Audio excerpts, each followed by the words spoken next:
What happened when my football coach confiscated my EpiPen during an allergic reaction? Coach Brennan held my EpiPen above his head like I was a dog begging for a treat, while my throat closed and my vision started tunneling at the edges. "You want this, Chambers? Then get up and finish your laps," he said, his voice cutting across the practice field. Real athletes don't stop because of a little shortness of breath. My tongue had swollen to twice its normal size, pressing against my teeth and the roof of my mouth, and I could feel hives erupting across my neck and chest in hot, angry welts that itched and burned simultaneously. I was 17 years old, a junior at Lincoln High School in suburban Detroit, and I was kneeling on the 30-yard line of our football field on a Wednesday afternoon in October, trying to communicate through gestures that I was having an anaphylactic reaction and needed my medication immediately. But Coach Michael Brennan, who'd been coaching high school football for 19 years and had led our team to 3 state championships, had decided that what I was experiencing was weakness, not a life-threatening medical emergency, and he wasn't going to enable what he called soft behavior from his players. I'd been playing football for Lincoln High since my freshman year, working my way up from junior varsity to starting wide receiver on the varsity team. Football had been my life for as long as I could remember, something I'd bonded over with my dad, who'd played college ball at Michigan State before a knee injury ended his career. I was good, not quite scholarship level yet, but getting looks from Division II and Division III programs, and Coach Brennan had been instrumental in my development as a player. He was the kind of coach who demanded excellence, who pushed his players beyond what they thought they could do, who had a reputation for turning average athletes into champions through sheer force of will and relentless drilling. He was maybe 6'2", built like a linebacker despite being in his mid-40s, with close-cropped gray hair, a permanent scowl, and a coaching philosophy that revolved around toughness, discipline, and never showing weakness. Parents loved him because he won games. Players respected him because he got results, and I'd trusted him completely up until the moment he decided my medical emergency was fake. The severe peanut allergy had been diagnosed when I was 4 years old, after I'd eaten a cookie at a birthday party and gone into anaphylactic shock. My parents had been vigilant ever since, teaching me to read labels obsessively, to always carry 2 EpiPens, to avoid anything that might have cross-contamination with peanuts. By the time I was a teenager, managing the allergy had become second nature.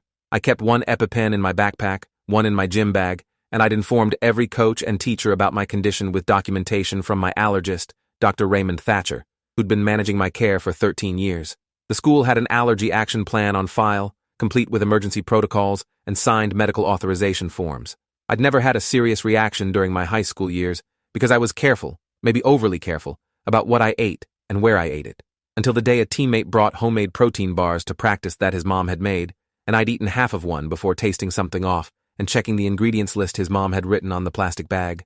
The protein bars had almond butter listed as an ingredient, which should have been fine since I was only allergic to peanuts, not tree nuts. But what his mom hadn't written on the list was that she'd used a food processor that had previously been used for peanut butter, and there was enough cross-contamination in those protein bars to trigger a full anaphylactic response. I felt it start about 5 minutes after eating the bar during our warm-up laps. First came the tingling in my lips and tongue, that familiar electric sensation that meant my immune system had detected the allergen and was launching into full attack mode. Then my mouth started itching, not surface-level itching, but deep, impossible to scratch itching that felt like it was coming from inside my tissues. I slowed my run and called out to Coach Brennan that I needed my EpiPen, that I was having a reaction, but he was focused on timing another player's 40-yard dash and waved me off without really looking. "Whatever it is can wait until after warm-ups, Chambers. Keep moving." I tried to keep running, thinking maybe the reaction would be mild. Maybe it would plateau at the oral symptoms and not progress to full anaphylaxis.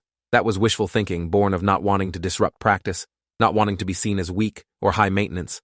Within another 2 minutes, the swelling had spread to my tongue and the back of my throat, and breathing was becoming difficult. I could feel my airway narrowing with each breath, that terrifying sensation of trying to pull air through a straw that was getting smaller and smaller. I stopped running and made my way to the sideline where I'd left my gym bag, fumbling for my EpiPen with hands that were starting to shake. That's when Coach Brennan noticed I'd stopped and jogged over, his expression already irritated. "Chambers, what the hell are you doing? I didn't tell you to stop." I tried to explain, but my voice came out strangled and wrong because my throat was swelling. What I managed to get out was something like allergic reaction and need EpiPen, but it was barely intelligible. If you are enjoying this story already, please subscribe to see more stories like this. Coach Brennan looked at me more closely, and I saw his expression shift from irritation to something that might have been concern. Then it shifted again to skepticism. "You look fine to me. Your color's good. You're breathing. This is what happens when players don't properly hydrate and then push themselves too hard. You're having an anxiety response, not an allergic reaction." I shook my head frantically and reached into my gym bag, pulling out the EpiPen and holding it up to show him I needed to use it. That's when he did something I still can't fully process even now. He took the EpiPen out of my hand, holding it up and away from me. "You are not injecting yourself with medication in the middle of my practice based on a panic attack. If you actually needed this, you'd be on the ground unconscious, not standing here arguing with me." The logic was so backwards, so dangerously wrong, that I couldn't even begin to formulate a response through the swelling and the fear. My teammate Jordan Vance, who'd been stretching nearby and had heard the exchange, came over and tried to intervene. "Coach, he's really allergic to peanuts. It's serious. If he says he needs the EpiPen, we should let him use it." Coach Brennan rounded on Jordan with that withering glare he used when players questioned his authority. "Vance, when I want your medical opinion, I'll ask for it. Until then, keep your mouth shut and get back to stretching." Jordan looked at me with obvious concern but backed off, and I understood why. You didn't cross Coach Brennan. He had the power to bench you, to kick you off the team, to destroy your athletic career with a single decision. We'd all been conditioned over months and years to defer to his judgment, to trust that he knew what was best, to never question his decisions. But this time his judgment was going to kill me if someone didn't intervene. The hives had spread from my neck, down across my chest and arms, visible even through my practice jersey, and my face felt hot and swollen. I tried to take the EpiPen back from Coach Brennan, reaching for it, but he pulled it further away, and his expression hardened. "You want to play for this team, Chambers? You want to start on Friday night? Then you're going to prove to me right now that you're tougher than some imaginary allergic reaction. Get back on that field and finish your warm-up laps. When you're done, we'll talk about whether you actually need this."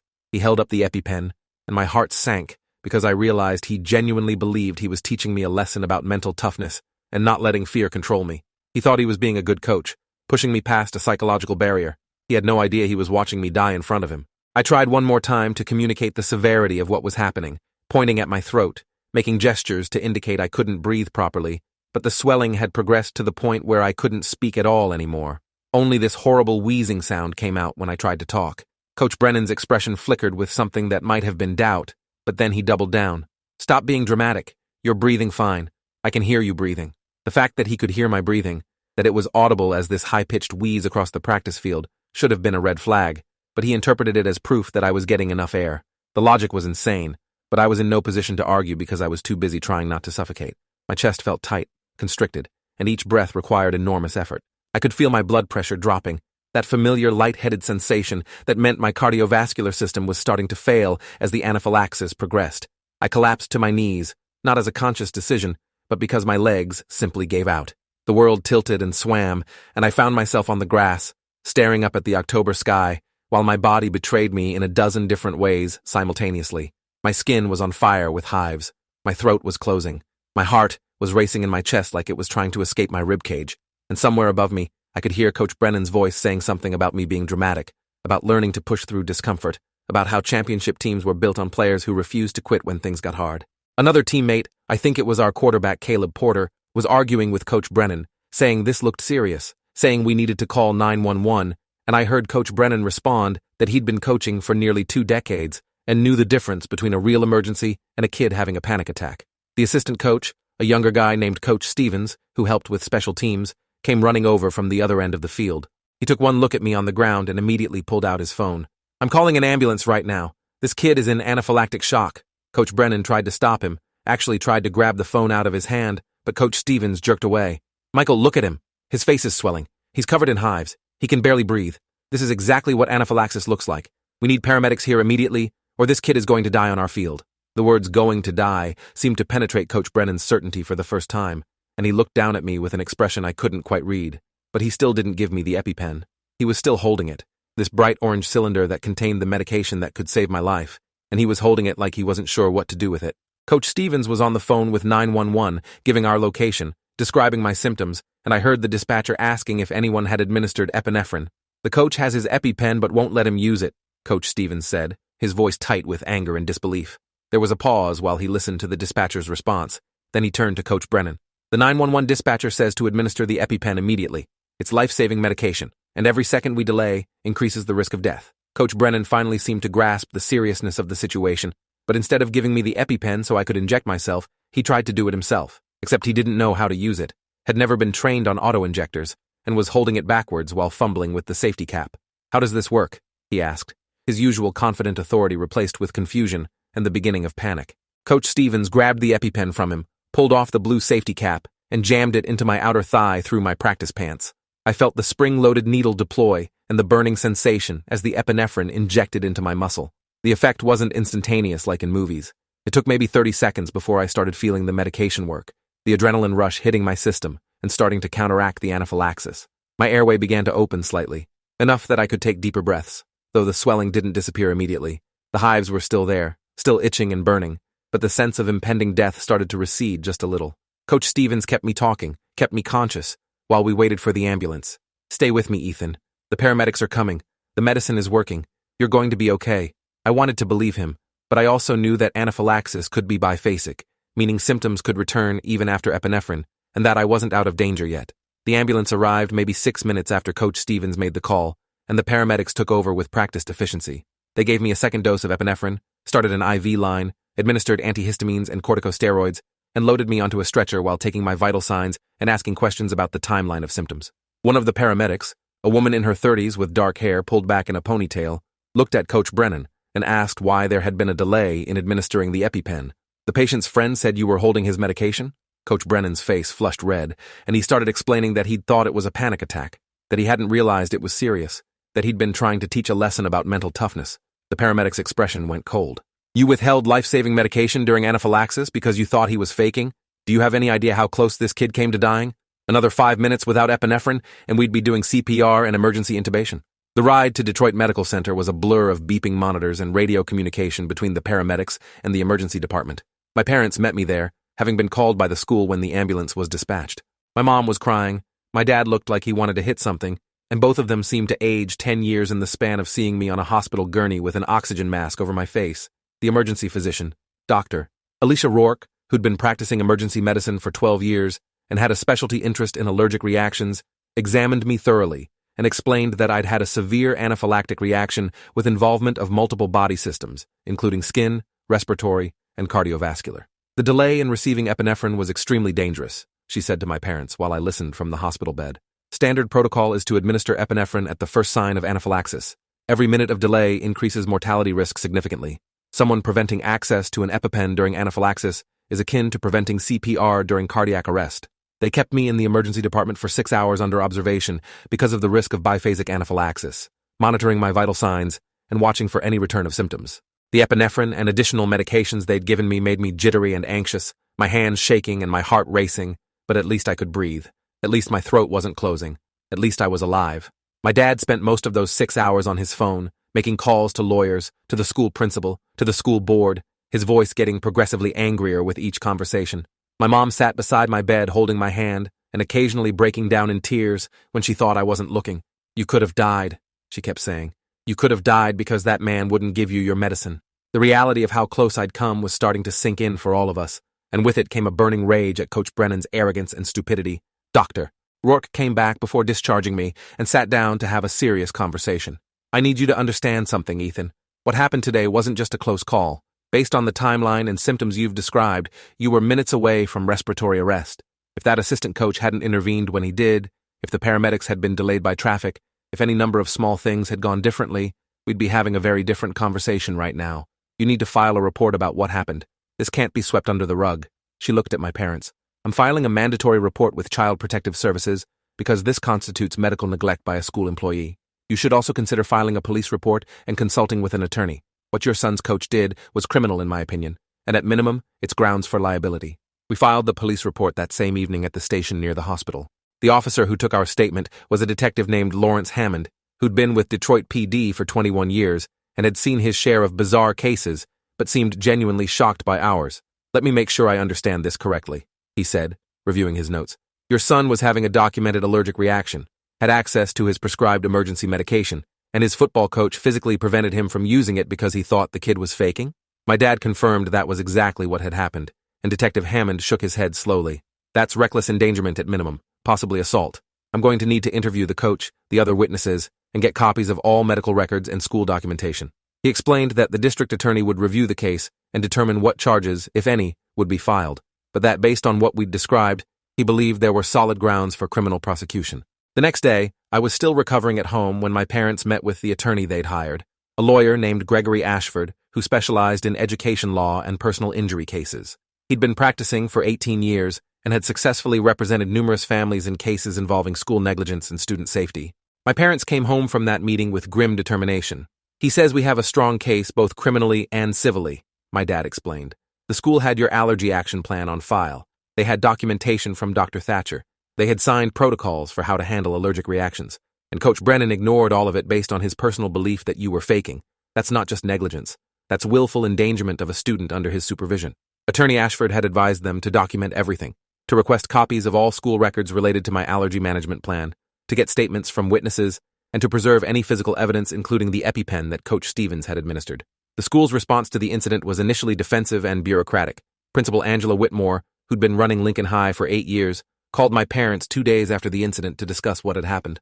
According to my dad's recounting, she'd started the conversation by expressing concern for my health and relief that I was okay, but had then pivoted to suggesting that perhaps there had been some miscommunication, that Coach Brennan had been acting in what he believed were my best interests, and that everyone needed to move forward constructively without letting the incident damage the football program or the school's reputation. My dad had cut her off and told her in no uncertain terms that their son had nearly died because a school employee had withheld life-saving medication, that they'd already filed a police report and hired an attorney, and that if the school's priority was protecting its reputation rather than holding Coach Brennan accountable, then they could expect a very public legal battle. If this story keeps your interest, please subscribe to get more stories like this. The story broke in the local media about a week after the incident, initially as a small article in the Detroit Free Press about a high school athlete who'd had an allergic reaction during practice. But once the details emerged about Coach Brennan confiscating the EpiPen, it exploded into a much bigger story. A reporter named Catherine Frost, who covered education and student safety issues for the paper and had won awards for investigative journalism, did a deep dive into the case and published a longer piece that included interviews with me, my parents, Coach Stevens, and several of my teammates who'd witnessed the incident. The article detailed how Coach Brennan had taken my EpiPen, had refused to return it despite my obvious symptoms, had dismissed other people's concerns, and had only relented after Coach Stevens had forcibly intervened. The public response was immediate and furious. The newspaper's comment section filled with hundreds of angry comments from parents, medical professionals, and people sharing their own stories of food allergies and anaphylaxis. The media attention forced the school board to act more decisively than they might have otherwise. Coach Brennan was placed on administrative leave pending an investigation, and the board announced they'd hired an independent firm to review the incident and the school's allergy management protocols. But the damage to the school's reputation was already done, and it was about to get worse. Catherine Frost followed up her initial article with additional reporting that revealed Coach Brennan had a history of dismissing student medical complaints and injuries. She'd tracked down former players who described instances where Coach Brennan had forced injured players to continue practicing despite obvious pain, had accused students with documented medical conditions of exaggerating their symptoms, and had created a culture where asking for medical attention was seen as weakness.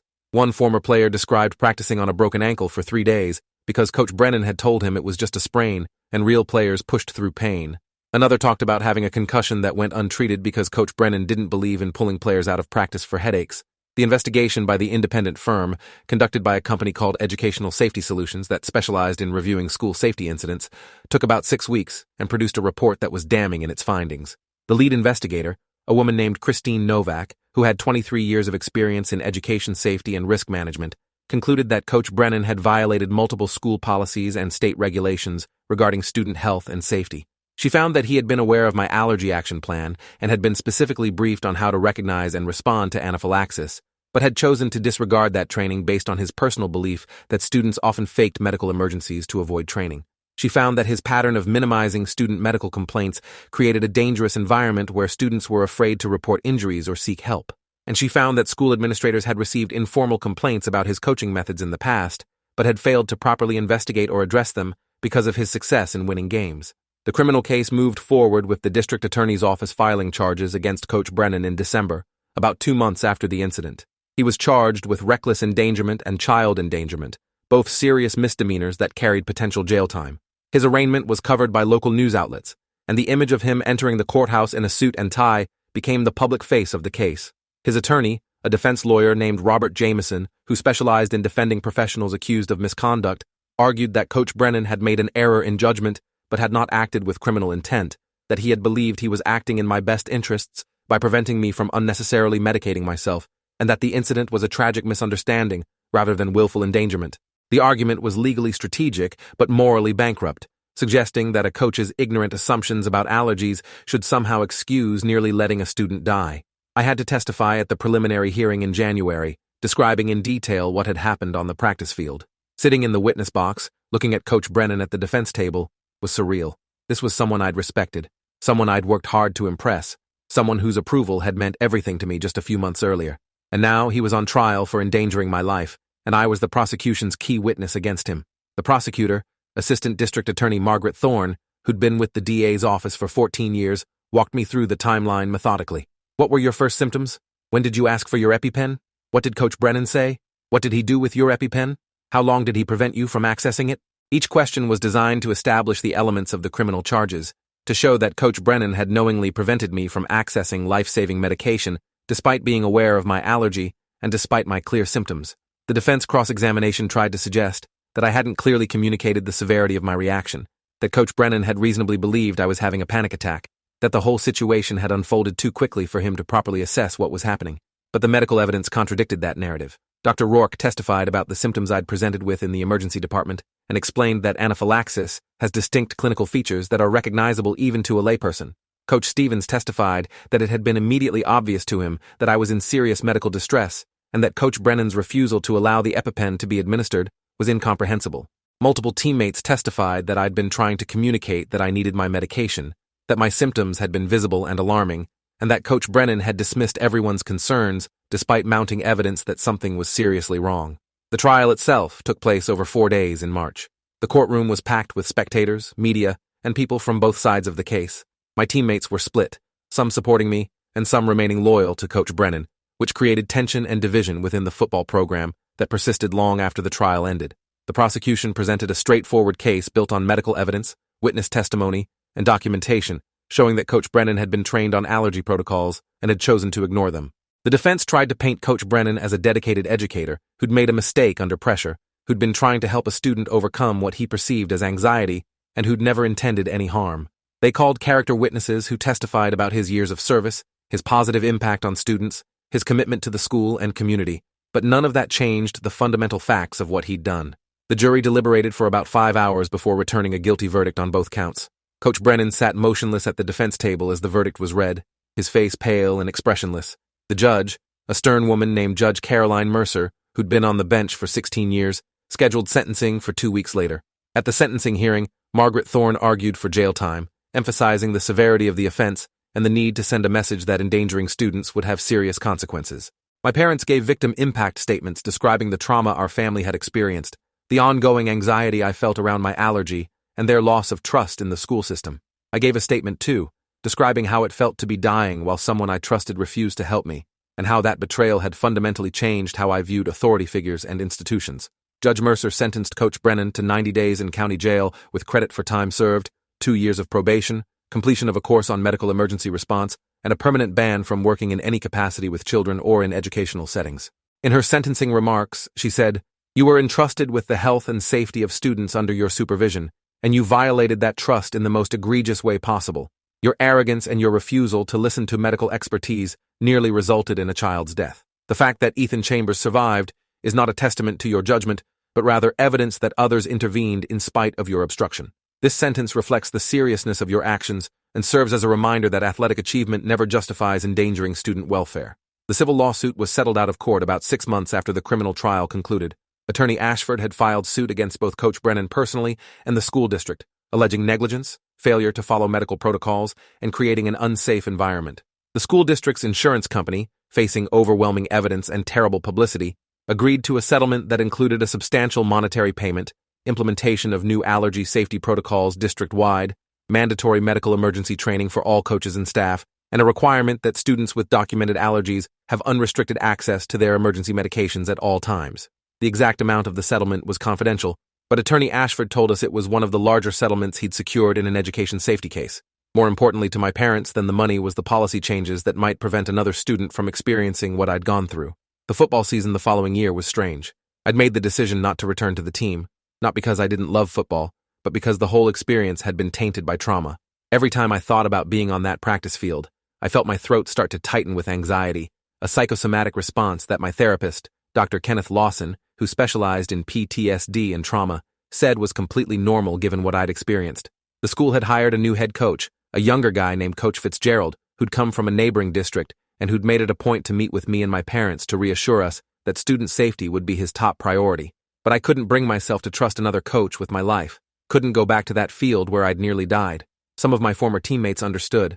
Others saw it as a betrayal, me being responsible for ending Coach Brennan's career and then abandoning the program. The division was painful, but inevitable. I channeled my energy into other things. I'd always been a decent student, and I focused on academics with new intensity, raising my GPA to a level where I started getting looks from colleges for academic rather than athletic scholarships.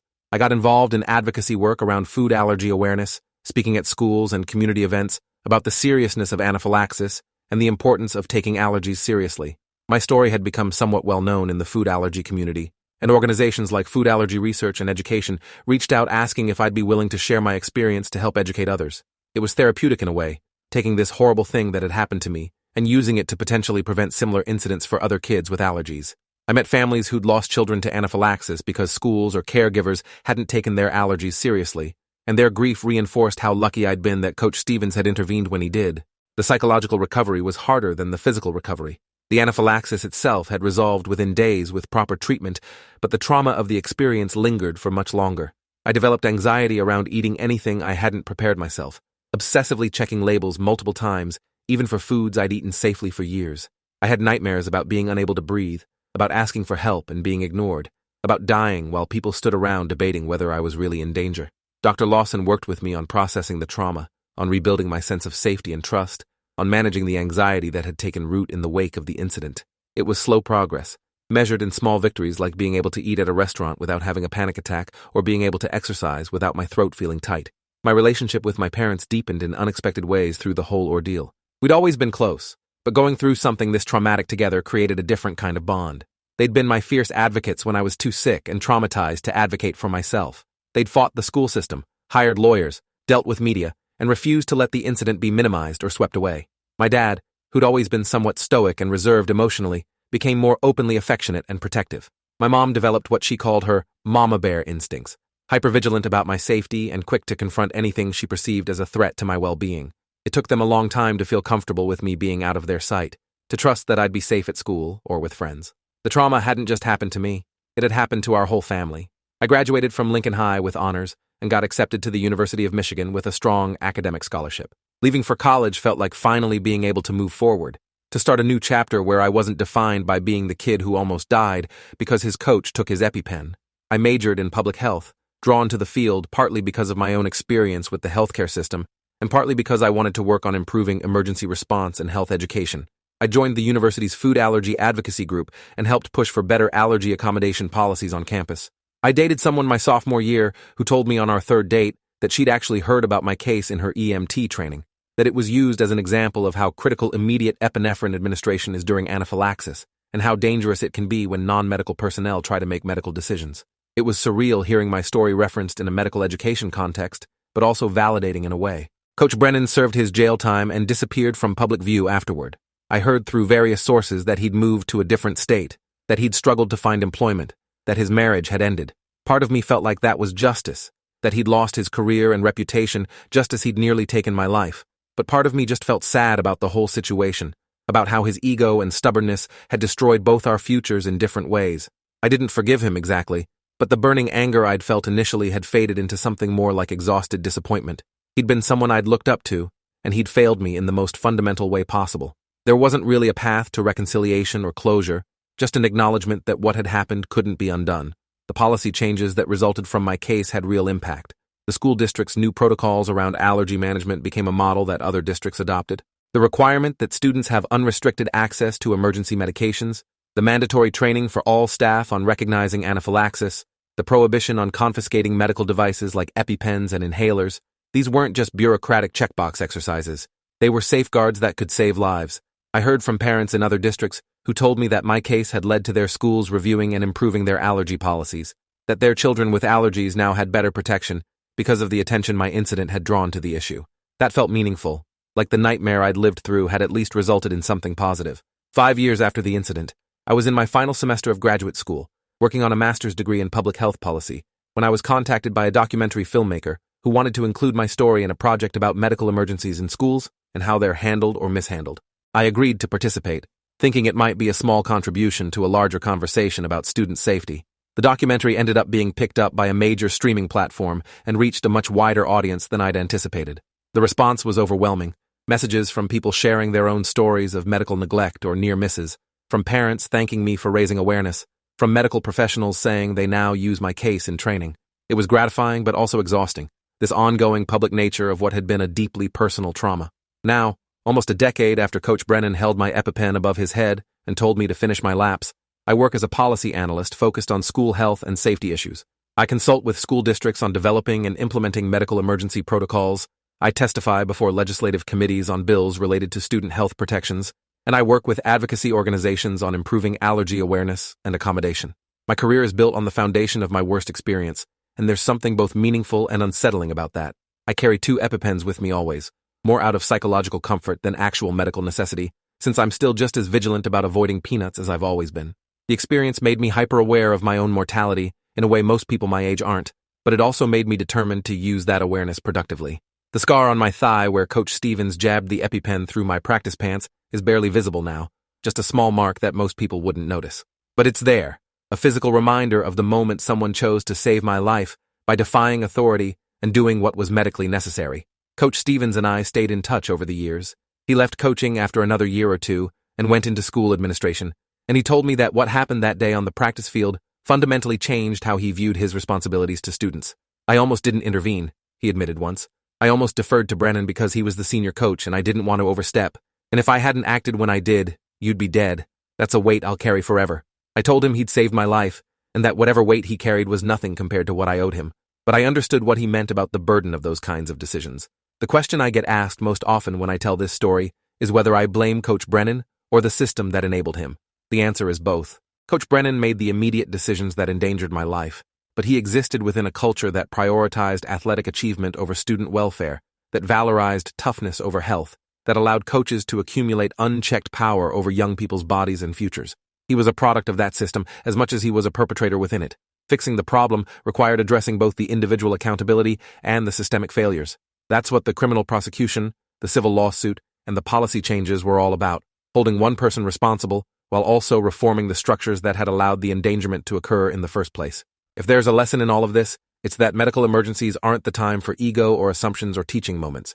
They're the time for immediate action based on medical expertise and protocols. Coach Brennan thought he was teaching me mental toughness, thought he was helping me become a better athlete by not enabling what he perceived as weakness. What he actually did was nearly kill me through arrogant ignorance. The difference between those two things, between what he thought he was doing and what he actually did, is a gap that nearly cost me my life. I survived because other people intervened, because Coach Stevens and the paramedics and Dr. Rourke knew what they were doing and acted decisively. But I shouldn't have needed to be saved from my own coach. That's the fundamental betrayal at the heart of this whole story. The EpiPen he held above his head that October afternoon in the practice field still exists somewhere, probably in an evidence locker or thrown away after the criminal case concluded. But the image of it, that bright orange cylinder that contained the medication I desperately needed being used as a prop in his misguided lesson about toughness, that image is burned into my memory permanently. It represents everything that went wrong, a life-saving tool turned into a symbol of authority and control, medical science subordinated to athletic culture, my survival made conditional on satisfying someone else's ideas about strength and weakness. That's what I'm fighting against in my work now, that mentality that still exists in corners of athletics and education, the belief that adult authority and institutional priorities matter more than student health and safety. Coach Brennan probably tells himself a different version of this story, one where he made an honest mistake, where the outcome was ultimately fine so the panic was overblown, where he was unfairly scapegoated for a complex situation. I don't know what story he tells himself, and honestly I don't care. The truth is, in the medical records, the witness testimonies, the jury verdict, the policy changes. The truth is that he took my medication and refused to give it back while I was dying. Everything else is noise. I lived. He lost his career. The system changed. And somewhere out there, maybe there's a kid with a peanut allergy who gets to use their EpiPen without interference because of what happened to me. That's the only justice that matters. Thanks for watching till the end. Make sure to subscribe and like to not miss the next story.